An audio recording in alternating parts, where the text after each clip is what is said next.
ABK Matin, l'interview. Avec le docteur Lilo, on parle de maladies dégénératives et maladies chroniques, surtout comment les prévenir. Docteur Lilo, bienvenue sur ABK Matin. Nous sommes très heureux de vous avoir. Avec vous, on a évoqué lors de votre récent passage sur ABK Matin les maladies dégénératives et les maladies chroniques. Aujourd'hui, on parle de comment les prévenir. Mais à titre de rappel déjà, c'est quoi les maladies dégénératives et chroniques? Les maladies dégénératives sont celles-là qui attaquent notre organisme par les tissus et par les organes de façon à donner une détérioration sur du temps. Oui. Voilà. Donc, pour dire vrai, les organes, quand les organes sont attaqués à cause de l'environnement surtout, il est difficile de les traiter. Voilà. Donc, les maladies génératives, on peut citer le Parkinson pour être un peu plus court question, de ne pas perdre les gens dans les méandres des gros mots de la science. On a le Parkinson, à l'Alzheimer. Le Parkinson, c'est les tremblotes non contrôlées. Alzheimer, c'est la perte de la mémoire. Et elle est progressive, elle peut aller jusqu'à l'extinction complète de la conscience. Oui. Voilà. Il y en a aussi les plus douloureuses, mais moins dangereuses, comme je dirais l'Alzheimer, parce que quand vous perdez votre personnalité, la raison, c'est compliqué. Mais on ne va pas dire que la détérioration de l'organisme par les articulations, comme les arthrites de plus en plus à l'assaut de notre société, sont négligeables. Mais on peut les prévenir. De plus en plus, on en parle, et puis ça devient un peu compliqué parce que, voyez-vous, la vie est réglée de façon à ce qu'on naisse, on grandisse, on vieillisse. Mais à la vieillesse, il faut récolter ce qu'on a semé, c'est-à-dire bouffer ce qu'on a travaillé. Mais il s'avère qu'aujourd'hui, tout ce que vous avez travaillé va pour essayer de vous soigner. Et l'espérance de vie a baissé. Là, ça crée un autre problème. Une société retardataire comme l'africaine qui a connu aussi de manipulation, esclavage, néocolonialisme et consorts, a besoin des vieillards. Vous voyez, la Chine aujourd'hui nous étonne. Mais elle ne nous étonne pas pour rien. Elle a ses vieillards. Ce sont des bibliothèques vivantes. Mais ici, on achève la vie à 50 ans. L'espérance de vie ne fait que baisser.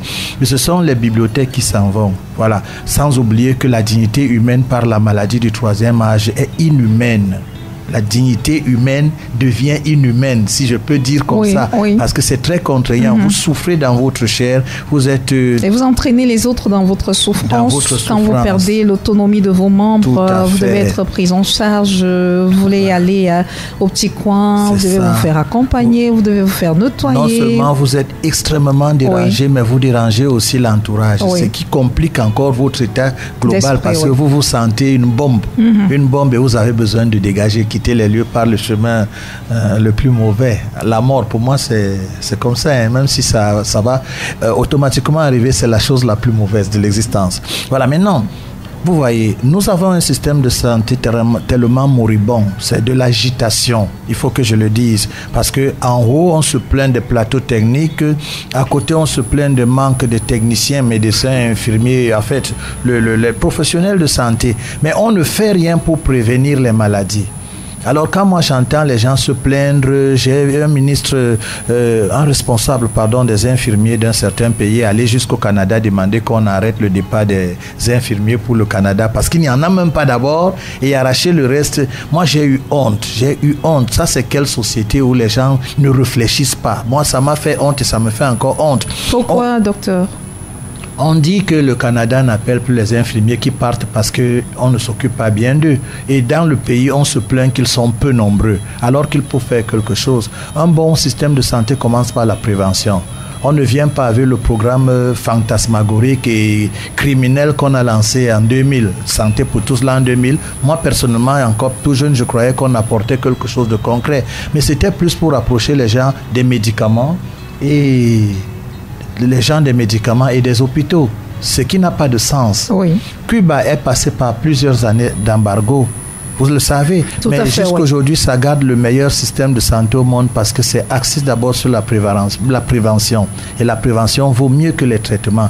Ici, en Afrique, ça n'existe pas. On ramasse un système occidental moribond, on entretient la maladie via les firmes pharmaceutiques et on se plaint qu'il manque un personnel pour assurer la santé des gens. On se plaint des plateaux techniques comme si ça n'a même un sens. Ils ont des plateaux techniques là-bas. C'est pas là-haut. Ils partent régulièrement, ils reviennent en avion, en planche. Façon de parler. Quand je dis avion en place, je dis cercueil. Nous l'avons compris, docteur. Nous l'avons compris. Vous avez trouvé un bon moyen de nous passer le message. Pour ceux qui étaient plus éveillés, ils l'ont compris. Bon, à ceux à qui c'est échappé, vous avez pris la peine de parler, d'expliquer terre à terre. Oui. Donc, il est important. Et vous voyez, si nous sommes aujourd'hui tellement malades, c'est ce que nous mangeons et c'est ce que nous buvons. On ne cessera de le dire. La mauvaise maladie nous détruit. La mauvaise alimentation, autant pour moi, nous détruit. Et il est l'heure de sonner la cloche d'alerte parce que c'est grave aujourd'hui. Hein, on a des enfants qui développent des diabètes, des cancers de plus en plus. On a des choses qu'on ne comprend pas. Des hypertensions. J'ai vu une petite fille de 7 ans qui fait un rhumatisme chronique. C'est comment ça? Qu'est-ce qui pourrait expliquer justement cette maladie? L'alimentation, les médicaments, en n'en plus finir. Il y a les intoxications médicamenteuses, je veux dire. Il y a des intoxications alimentaires. Voilà. Donc, les gens mangent mal, ils se traitent mal. Un bon médecin aujourd'hui, c'est lui qui te donne un paquet de médicaments. Mais en réalité, c'est un tueur en blouse blanche. Qu'est-ce qu'ils devraient faire? Mais est-ce qu'ils sont formés? Et s'ils vous disent ce que vous devez faire pour ne pas être malade, de quoi s'occuperont désormais les hôpitaux et le personnel de santé? N'est-ce pas? Donc, heureusement que vous le dites si bien parce que c'est la face de ce qu'on nous a présenté. L'Occident nous a présenté comme médecine. Donc, un prescripteur, ça va. Mais qu'on cesse de les appeler médecins, hein, parce que d'après, étymologiquement, médecin vient de quelque chose qui traite à la santé, soigner les gens, mais si ce n'est qu'être des prescripteurs, qu'on les appelle des pharmaciens, tout court, on va comprendre. Et avant d'aller à l'hôpital, on saura qu'on s'en va chez des pharmaciens. Un, des officines, l'autre, des cabinets. Les hôpitaux doivent vivre de ce que... Donc, les médecins à Cuba, ils ne vivent pas. On les a vus. Qu'est-ce qu'on devrait faire ici chez nous avant de revenir dans les préventions? Avant que les autorités nous proposent les folklores habituels, parce qu'on a un système de santé moribond qui fait même honte. Ça, c'est un technicien de santé qui parle, qui fait vraiment honte. Il faut que chacun apprenne à se prendre en charge. Ne déléguons plus notre santé aux gens. On est très fort pour apprendre les applications téléphoniques, et maîtriser nos ordinateurs, et ainsi de suite. Mais en matière de santé, on délègue la santé aux gens dont la formation est d'abord suspecte de plus en plus. J'en sais quelque chose parce que je suis dans une ville où les étudiants sont tenanciers des bars, des chambres de passe. Ils ne vont même pas à l'école, mais dans 5 ans, ils seront nos docteurs, 5 ans, 6 ans, 7 ans. C'est une catastrophe à dénoncer déjà, mais ça regarde les autorités. Comme on a accepté que le folklore soit un partage en santé, moi je voudrais dire ce matin qu'il faut qu'on cesse de déléguer notre santé. Eux, ils font leur gombo là-bas, mais nous apprenons à nous soigner, à prévenir les maladies par une alimentation équilibré. Et quand bien vous avez mangé mal, il faut faire un effort de manger la bonne nourriture pour chasser la mauvaise. Parce que certaines conditions nous obligent à manger du violent n'importe quoi dans nos restaurants, où nous avons des gamelles dans des congélateurs qu'on enlève, on met dans le micro-ondes et on met les élévateurs de goût. C'est pas la nourriture. Vraiment, c'est pas reconnu même par le système. C'est même rejeté, d'où les troubles du côlon, les colopathies fonctionnelles, les problèmes, les maladies chroniques qui viennent à l'assaut de notre organisme le plus rapidement. Qu'est-ce que j'appelle bonne nourriture? Mangeons du vivant quand on sait qu'on a mangé du mort. Oui. Quand je dis du vivant, ce sont des fruits, des légumes, des choses qui n'ont rien à voir avec la chimie imposée. Et apprenons à éviter les nourritures industrielles, les conserveries. Je le dis, il faut limiter. Mais quand vous savez que vous êtes contraint à cause des contraintes... Oui, bien sûr, oui. Peut-être l'environnement, c'est tout ce qui est à portée de main. Vous consommez, mais après... Il faut essayer de vous désintoxiquer. Oui. Voilà, les détox sont nécessaires et apprendre à vous reprogrammer par une alimentation saine. Et ça passe par la crudité. Il faut que je le dise, ça passe par la crudité. Et de temps en temps, reprogrammer l'organisme, ça appartient aux véritables techniciens de santé qui ne sont forcément pas des médecins ou bien les naturopathes, parce qu'aujourd'hui, naturopathes qui ne donnent que les médicaments aux gens restent un... Vous parlez, docteur Lilo, de manger des aliments vivants. On a des bébés, par exemple, prenons leur cas, qui sont des êtres vivants, des êtres humains. Comment est-ce qu'on fait pour nourrir des bébés avec des aliments vivants? Est-ce qu'ils sont également concernés par ce type d'alimentation? D'abord, le bébé sort du ventre et il a un programme qui s'écrit en fonction de l'environnement. Et il est encore très petit et ne mange pas n'importe quoi. Qu'est-ce que je veux dire? On ne donne pas, par exemple, le poisson braisé à un bébé, ça le tue. il a une alimentation qui commence, et je conseille tout le monde de passer par l'alimentation maternelle. Oui. Même comme aujourd'hui, on interdit de boire de l'eau, il faut seulement pendant 6 mois donner. Bon, du sang. Voilà, ce sont des fonctionnaires qui n'ont pas réfléchi et qui se sont décidés de raconter ces histoires. Ils n'ont pas fait une On devrait donner de l'eau à l'enfant. On devrait donner de l'eau à l'enfant, au nourrisson. Oui. Par exemple, de l'eau, Mes enfants, mais je ne vous ai pas dit d'imiter, hein. Restez à l'hôpital. Il ne faut pas de plaintes contre moi. Mais mes enfants sucent les oranges. Dès leur sortie du ventre, vous leur donnez déjà des oranges. Des oranges. Est-ce que ce n'est pas dangereux pour leur estomac? Parce qu'on dit que cela peut agresser l'estomac, irriter l'estomac et puis créer des maladies. Quand je commence par leur donner de l'eau après l'alimentation maternelle au sein, je passe par des fruits et que je dilue les fruits dilués parce que l'acidité peut justement agresser, surtout des agrumes. Tout à fait, agrumes. Mais il y a une façon de diluer comme nos grands-mamans faisaient. Voilà. Donc je les adapte rapidement parce que quand on dit seulement lait maternel avec les conditions qui sont nos partages aujourd'hui, une alimentation diminuée, vous transmettez cette faiblesse biologique, et immunitaire à l'enfant. Donc ce n'est pas normal. Dans une société où on mange à peine, on est obligé de manger du moins cher tous les jours pour se bourrer le ventre. Conseiller à une femme de ne donner que le lait maternel pendant 6 mois à l'enfant, c'est écrire un programme qui va fragiliser l'enfant pour qu'il devienne le client des pharmacies. C'est ça qui est la vérité. Vous savez que nous avons ici des tribus conservatrices. Je veux parler des Bororo, je veux parler des Tupuri, je veux parler des Pygmées. Pourquoi ils sont en santé plus que nous? Est-ce que vous croyez qu'ils suivent les consignes des bureaucrates qui s'assoient là et décident que la terre doit fonctionner comme ils veulent? Mais ils sont plus en santé. Nous savons qu'ils vivent dans la plupart des temps dans la promiscuité. C'est la plus grande, Tout à fait. Mais ils sont les plus moins malades. Réfléchissons. Ce que nous mangeons est déterminant, mais qu'on ne nous impose pas la nourriture occidentale forcément, parce que c'est l'Occident qui a donné à l'espérance de vie d'être très courte. Les Chinois qui ne sont pas trop dans l'occidentalité vivent très longtemps, et les conservateurs chez nous, on a encore les centenaires au Nigeria, chez les Haoussa, au Niger, des centenaires, alors que vous savez que la verdure n'existe par exemple pas dans ces zones-là. Ça veut dire on déjeune bœuf, on dîne bœuf, on soupe bœuf. Mais pourquoi ils sont centenaires? Dites-nous, docteur Lilo, justement parce qu'on se pose... Ils sont proches de la nature et ils respectent les lois de la nature sans être obligés de se faire injecter, de se faire piquer, de se faire super médicaliser par des gens formés uniquement pour médicaliser les autres. On consomme justement de la viande sous toutes ses formes, peut-être dans la partie septentrionale, mais là-bas on ne trouvera presque pas des personnes qui souffrent des maladies comme la goutte, qui est une maladie issue de la consommation excessive de viande. Comment cela s'explique? Bon, il faut savoir que la digestion de la viande est un peu compliquée. Avec ceci de particulier, l'acidité possible de notre sang, qui cesse d'être alcalin, bien sûr, et à la merci de beaucoup de bactéries par fermentation. Au nord, dans la zone du septentrion, les gens mangent la viande et ils ont des diurétiques, c'est-à-dire des oignons, par exemple, qui donnent à la viande d'être très vite digérée et que dans le sang, on ne trouve pas assez de facteurs faisant la promotion de l'acidité. Voilà.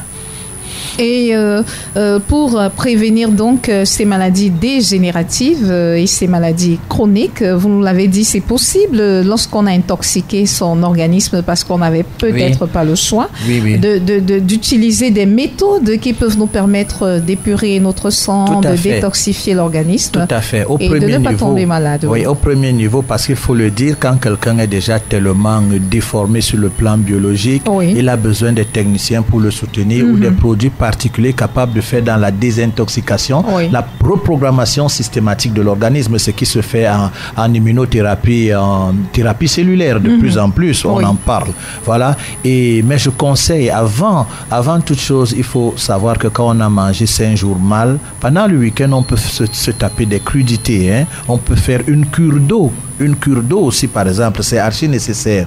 Et vous voyez... Comment ça se passe, la cure d'eau? La cure d'eau, c'est un verre par toutes les heures, un verre toutes les heures. Et vous arrêtez à 19h parce que si vous dépassez, vous aurez envie d'aller uriner dans la nuit, troublant ainsi votre sommeil et vous déséquilibrant quelque part. Mais quand c'est un verre, ça a le temps d'entrer dans les cellules et faire le bon travail de sudation, transpiration, vous évacuez librement. Et c'est une sorte de cure de jouvence qui met en bien les organes, les tissus. Voilà. Beaucoup de personnes qui ont eu des céphalées chroniques ont eu gain de cause avec l'hydrothérapie. Simplement. Voilà. Donc c'est un nettoyant. Il faut faire dans la crudité.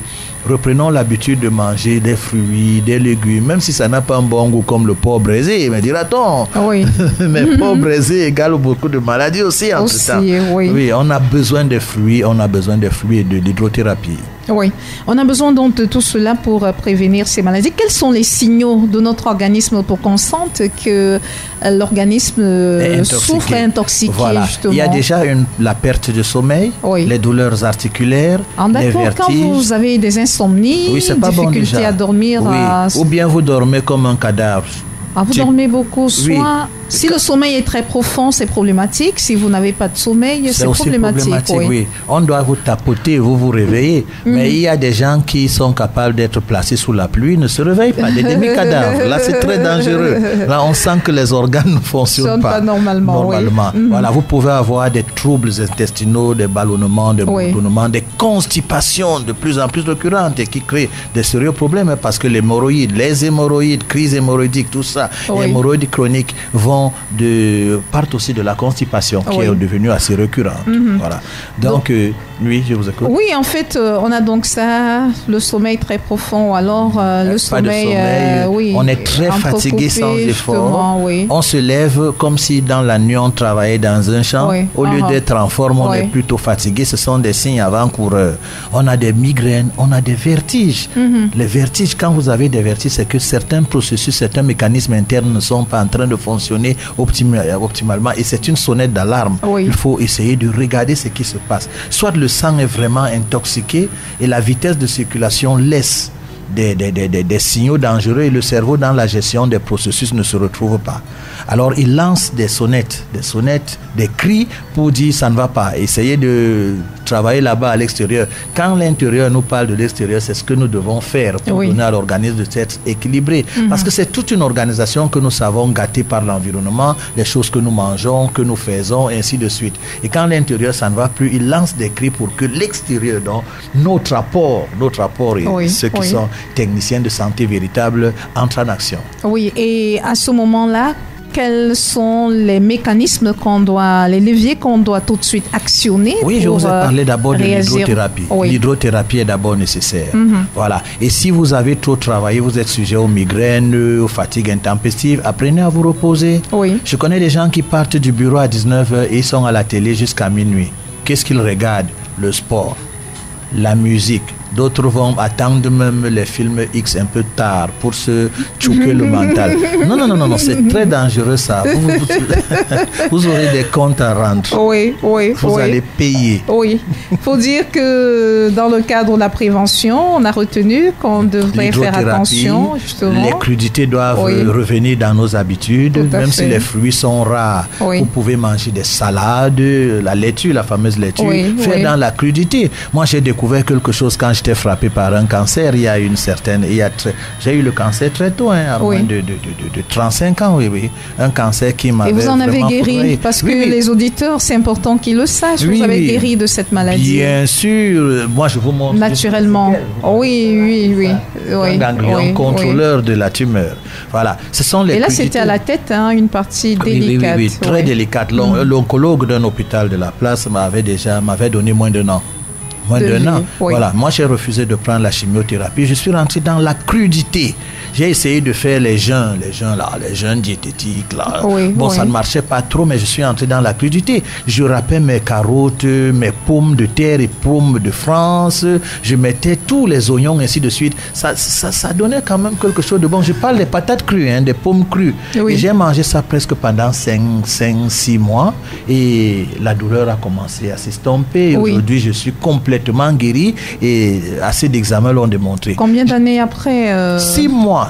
Oui, je veux dire que ça fait combien d'années que vous avez souffert de ce cancer? Ça fait 7 ans. Et il n'y a pas de temps en temps des petites douleurs que vous ressentez au même endroit? Attendez, quand vous me regardez, je ressemble à quelque chose qui est mal. Et je ne fais même pas mon âge.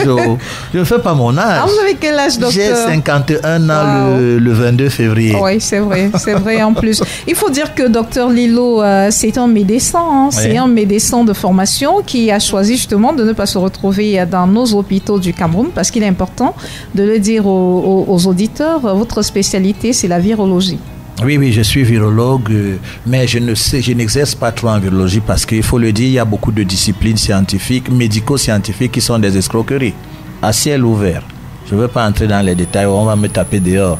Mais la psychiatrie m'a beaucoup énervé et je suis allé en virologie et j'ai découvert qu'on n'a pas besoin d'être forcément virologue. Oui. On a besoin d'être immunitariste. Donc, un spécialiste en thérapies immunitaires ou bien faire dans les cellules souches pour reprogrammer, désintoxiquer et rattraper l'organisme parce que le médicament se substitue à notre système immunitaire. Et la réussite n'est pas rendue. D'ailleurs, l'Organisation mondiale de la santé reconnaît que 50% des maladies actuelles sont iatrogènes, on dit aux médicaments. Donc, les spécialités dont on nous parle, oncologie, ophtalmologie, dentiste, ce sont des bonnes spécialités. J'ai dit que certaines disciplines. Bon, je prends par exemple la psychiatrie que j'ai abandonnée rapidement. Oui. Vous voyez, on a les mêmes remèdes pour les fous, les cinglés, les névrosés, les énervés, les épileptiques. On va trouver des paquines, par exemple, j'ai tout un seul. Des paquines chez les épileptiques, des paquines chez les fous, Artane chez les épileptiques, Artane chez les fous, les déréglés, les fâchés, les névrosés, les psychopathes. On lobotomise plus au lieu de soigner. Et ce n'est pas ça, c'est pas ça. Moi, en tout cas, c'est mon avis, je n'ai pas trouvé nécessaire. J'ai ma méthode pour traiter les malades mentaux sans les lobotomiser. Voilà quelque chose. Ce n'est pas très chimique, c'est une approche vraiment douce. Et les gens sont bien satisfaits. Malheureusement, nous ne sommes pas assez nombreux pour traiter tous les malades mentaux qui sont ici dehors. Merci, docteur Lilo. Il faut dire aux auditeurs que vous avez créé pour toutes les personnes qui souffrent de certaines pathologies, la liloscobie.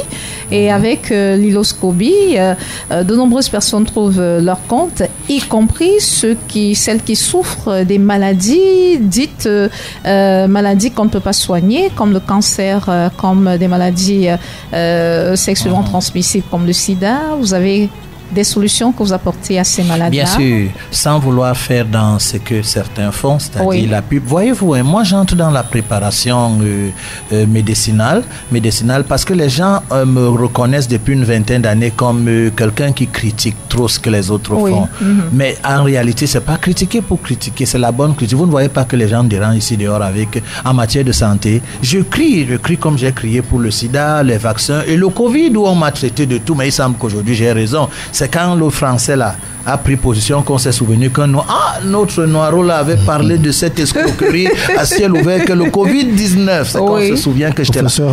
Le professeur Raoul. C'est quand il parle 6 mois après moi qu'on se souvient qu'il y avait un Noiro là qui écume les plateaux de télé et qu'il dit quelque chose de pertinent.